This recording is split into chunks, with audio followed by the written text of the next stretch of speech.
We've got tons of news from the Pro Wrestling Week. Let's get right to it. On their way home from AEW Grand Slam in New York City, the Young Bucks ran into an interesting name from the pro wrestling industry. Matt and Nick Jackson posted a photo of themselves with Shane McMahon at the airport on Thursday morning, captioning it with, "Interesting flight today." The photo comes amid persisting rumors that Shane McMahon could end up joining AEW. He met with Tony Khan this July to discuss possibilities for the future.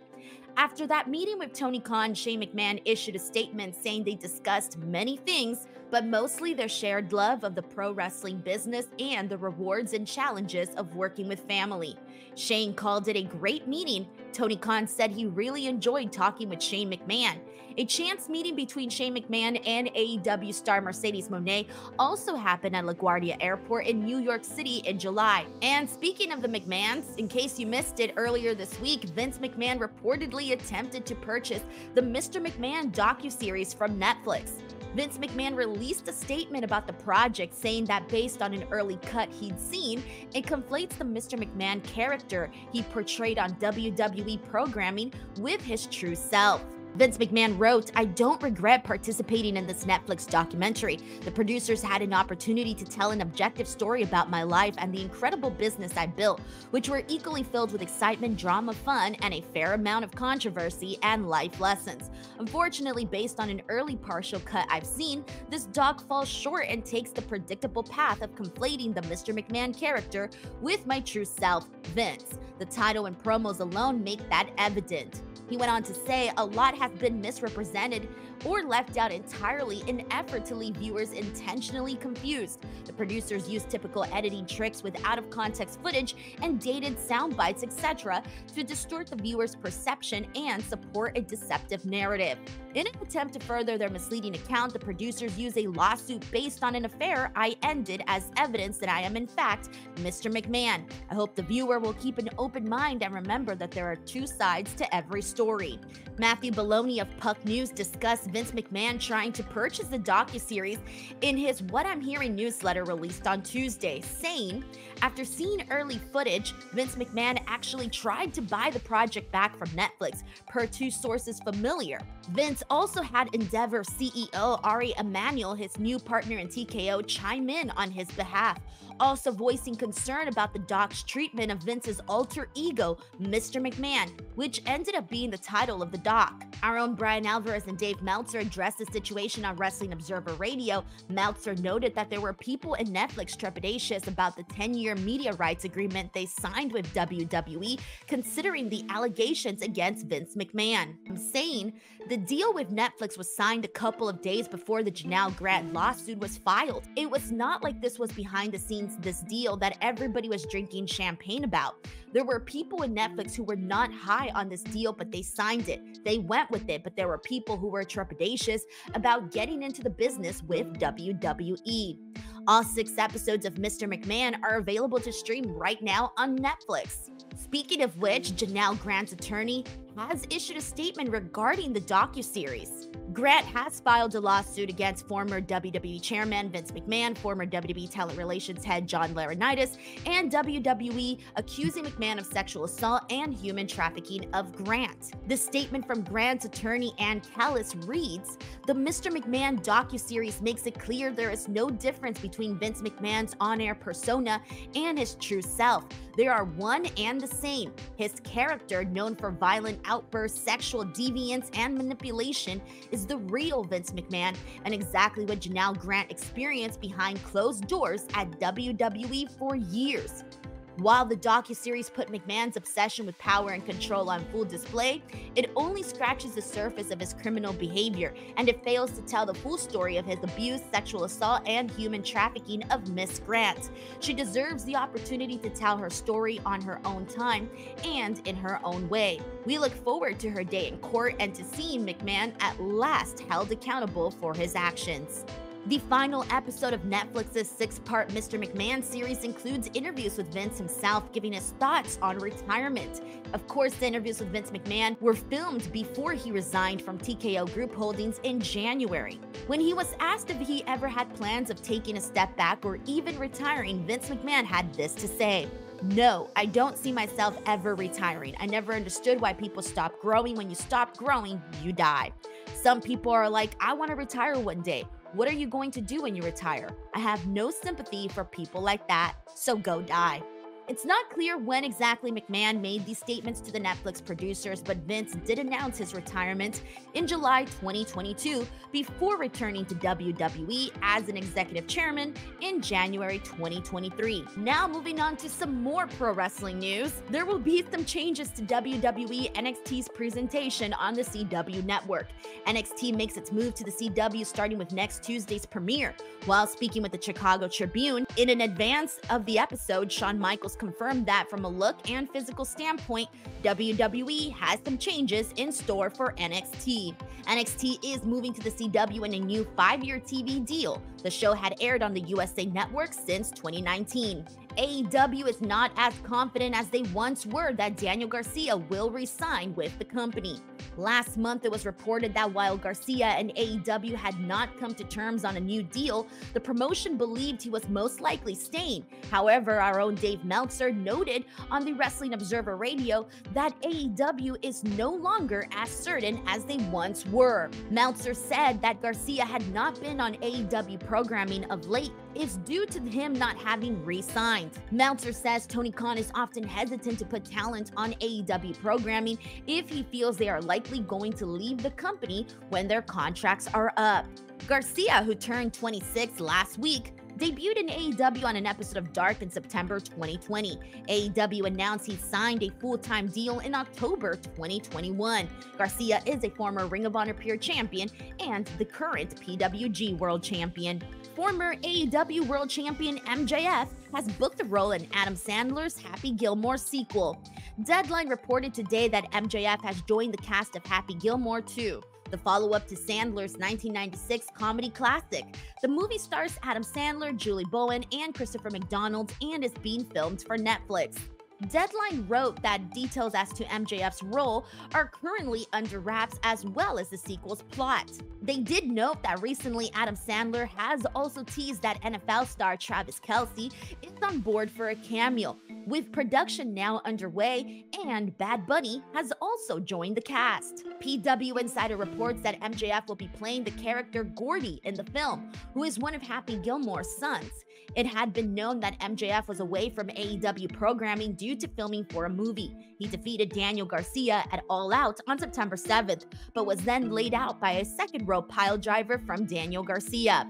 The 28-year-old MJF made his acting debut in The Iron Claw, briefly appearing as Lance Von Erich. Deadline notes that he also has upcoming roles in movies such as The Floaters and Stranglehold. WWE is bringing SummerSlam to the New York, New Jersey area next year. The company revealed yesterday that SummerSlam 2025 will take place from MetLife Stadium in East Rutherford, New Jersey on Saturday, August 2nd and Sunday, August 3rd. This marks the first time SummerSlam has ever been a two-night event, though WWE has already announced that SummerSlam 2026 from Minneapolis will also take place over 2 nights. MetLife Stadium is the home of the New York Giants and the New York Jets. It hosted WrestleMania 29 in 2013 and WrestleMania 35 in 2019. During Wednesday's Dynamite Grand Slam, lead commentator Excalibur stated that Bleacher Report was ending and that starting with October's WrestleDream streaming pay-per-views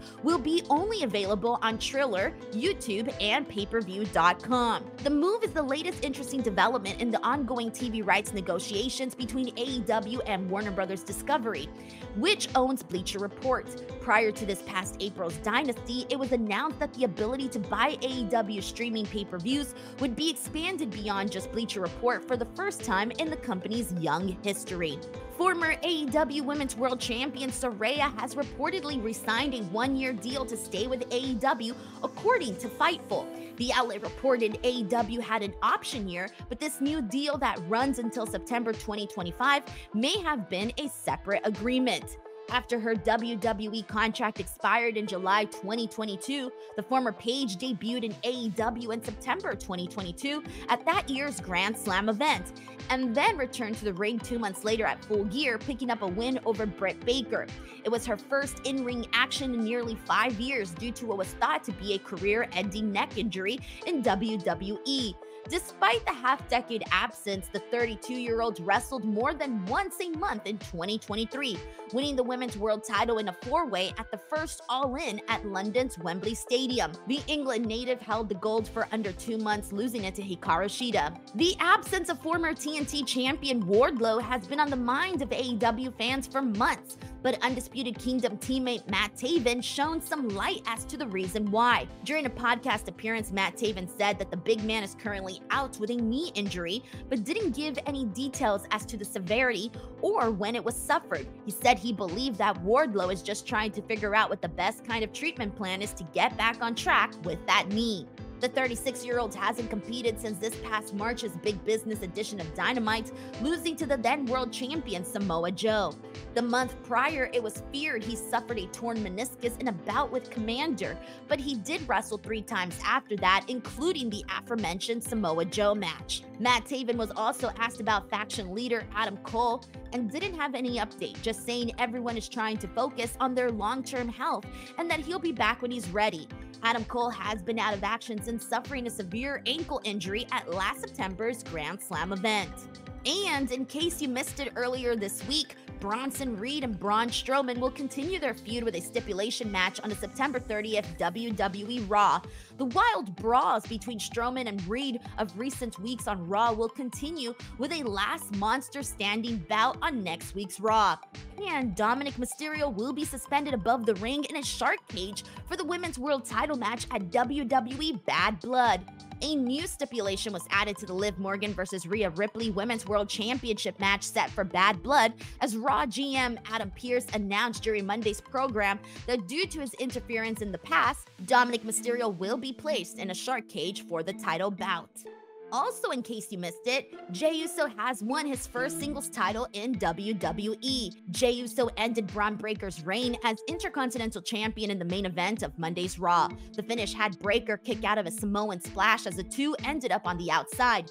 Bron Breakker circled around the ring to spear Uso, but Uso had dodged the last second, sending Breakker through the barricade. Uso took Breakker back into the ring, hit a spear, and then connected with another Samoan splash for the surprise win. The show ended with Jey Uso celebrating in the crowd with the title as pyro went off. And this ends Bron Breakker's reign with the title after 51 days, having defeated Sami Zayn at WWE SummerSlam on August 3rd. Jey Uso won a fatal 4-way on Raw 2 weeks ago to become the new #1 contender for Breakker's title by defeating Butch, Braun Strowman, and Ilya Dragunov. Shortly before the main event, Sami Zayn approached Jey Uso, saying the Intercontinental title meant everything to him and wanted Jey Uso to make it his. And before we wrap up this episode, I did get a chance to chat to both Matt and Jeff Hardy, the Hardy Boys, about their recent run in TNA. They talk about the difference between how AEW booked them and how TNA is currently booking them. Take a look. I feel like we have such a great legacy in pro wrestling, and you know, we were able to pop off and get real hot whenever wrestling was hot during the Attitude Era, and we kind of created the, you know, the ladder match, the table match, and the TLC match. All that stuff kind of rolled into one, and like myself, Jeff, Edge, Christian, and the Dudleys will always kind of be like looked at as the forefathers of those matches. But we were able to innovate so many different things throughout the years. People look at us as like a legacy act, and they're like, "Oh my God, I hadn't met the Hardys. I would love to meet them." And I feel like in TNA management gets how to optimize the usage of us, and they put us in positions to succeed, where we highlight our strengths. You know, and they use us in the way we should be used, like as stars, guys who are like, you know, generational legacy performers who can still work, you know, on a pretty high level when it's all said and done. You know, we're not guys that are going to go out there and give you a 5-star match every single night and create, you know, all these crazy different wild moves and whatnot. But we are guys who we can go out and we can tell a story, we can be involved in it, and we can have a good, solid match, and we can keep people's attention invested into us because they'll become emotionally invested in what we're doing if you just let us do our thing. And that's what I think has been so great about TNA, and this ongoing rivalry with the system, you know, with us wanting to procure the TNA World Tag Team titles, I think is really going to pay off big in the very end. The team also mentioned that it is their goal to become TNA World Tag Team Champions, and this is why.